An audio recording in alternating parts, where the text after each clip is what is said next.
Welcome to the Slop Temple. We pray this video helps. You already have Virtual DJ open and a track loaded. Good.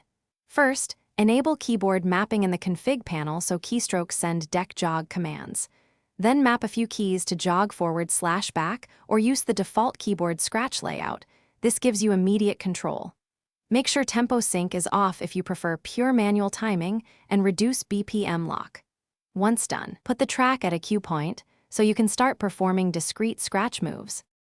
Now you map keys to emulate the platter. Pick one key for short forward nudge and one for short backward nudge, plus a separate key to play while held.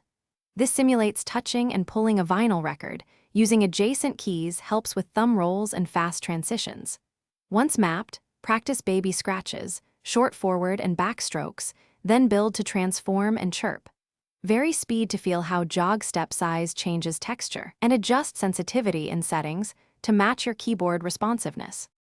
Finish by refining your technique and audio settings so scratches sound tight. Reduce audio buffer and latency for faster key-to-sound response, and tweak jog sensitivity so strokes feel natural. Once comfortable, use short looped sections to chain patterns and record takes to evaluate timing and tone. If you notice latency or dropped events, make sure no background apps steal CPU. Also reassign scratched keys to different letters and test again. One troubleshooting tip: lowering buffer size usually fixes perceived keyboard lag. Thanks for watching. Consider subscribing if we helped you.